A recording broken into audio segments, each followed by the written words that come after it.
Assalamualaikum warahmatullahi wabarakatuh. Halo anak-anak kelas 6, apa kabar? Semoga kalian dalam keadaan sehat ya. Sebelum mulai belajar, mari kita berdoa terlebih dahulu. Berdoa, dimulai. Berdoa, selesai. Kali ini, masih dengan Bu Vindi, kita akan belajar tema 7, kepemimpinan, subtema 2, pemimpin idolaku, pembelajaran 5. Dalam pembelajaran kali ini, muatan pelajaran yang terdapat di dalamnya PPKN KD 3.1, SBDP KD 3.3, dan Bahasa Indonesia KD 3.3.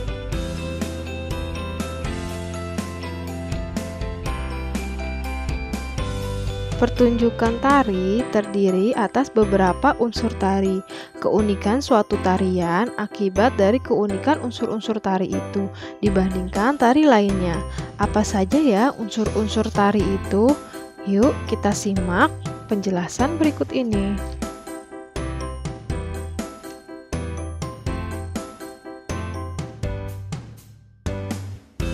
Dalam tarian terdapat berbagai unsur yang saling mendukung sehingga memunculkan perpaduan yang harmonis. Keharmonisan itu akan membuat sajian tari menjadi indah dan menarik. Unsur tari terdiri atas gerak, busana, tata rias, properti, dan iringan. Yang pertama adalah unsurnya gerak tari, adalah serangkaian gerak indah dari anggota tubuh yang dapat dinikmati oleh orang lain. Gerak tari terbagi atas dua macam, yaitu gerak murni dan gerak maknawi. Yang kedua, tata busana. Tata busana tari meliputi semua pakaian yang dikenakan penari saat mempertunjukkan suatu karya seni di atas pentas sesuai peran yang ditampilkan.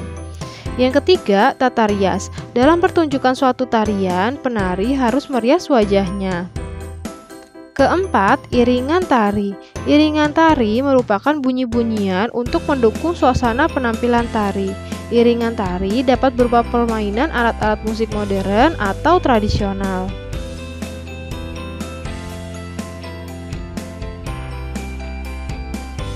Yang kelima, properti tari.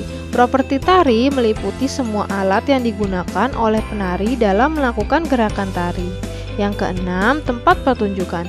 Seni tari memerlukan tempat untuk mempertunjukkannya. Tempat pertunjukan tari biasa disebut dengan panggung.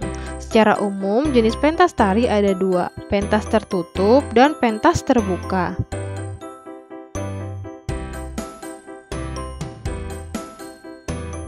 Nah, anak-anak, itulah beberapa unsur-unsur dari sebuah tarian.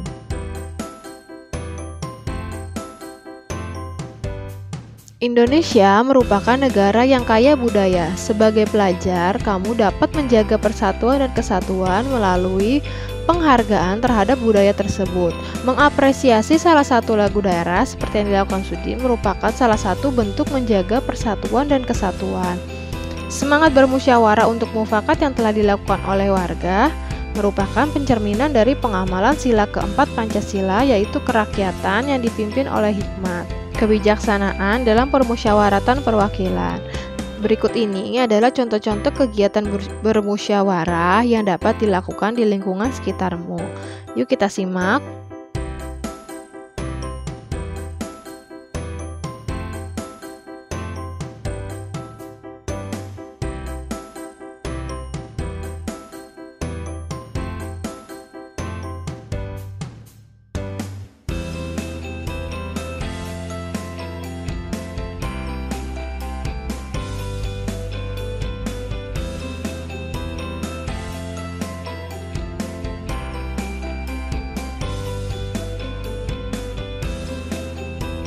Nah, sekarang mari kita lihat beberapa contoh kegiatan yang dapat dilakukan bermusyawarah dan tidak dapat dilakukan dengan musyawarah. Yang dapat dilakukan bermusyawarah, menentukan ketua kelas, menentukan pembagian piket, merencanakan acara lomba kemerdekaan RI di sekolah, dan membuat kelompok kerja siswa.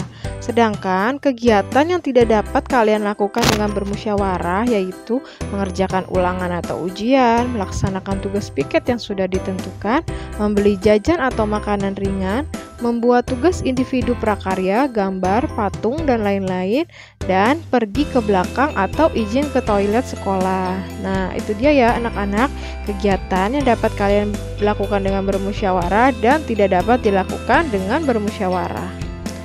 Pada pembelajaran bahasa Indonesia sebelumnya, kita sudah belajar mengenai pidato.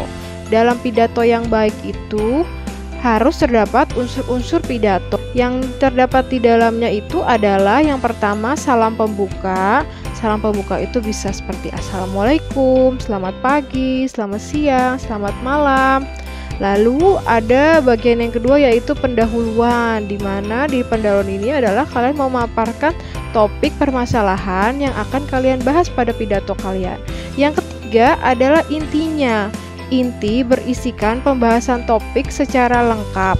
Biasanya berisi kalimat ajakan atau kalimat bujukan. Yang keempat ada keterangan lengkap, ya keterangan lengkap mengenai topik yang kalian bahas. Yang kelima ada penutup. Penutup ini menyampaikan rangkuman dari isi pidato kalian. Yang keenam adalah salam penutup.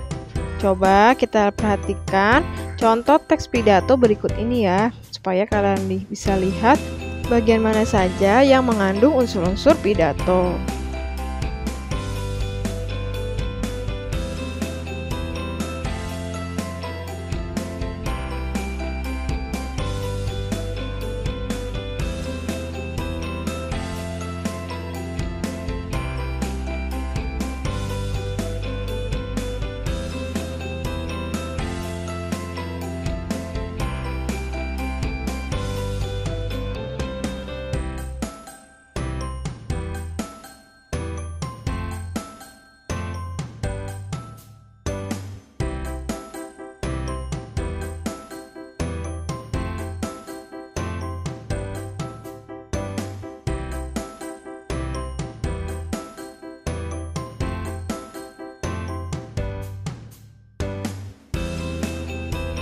Nah, anak-anak, itulah bagian-bagian dari pidato yang disebut dengan unsur-unsur pidato.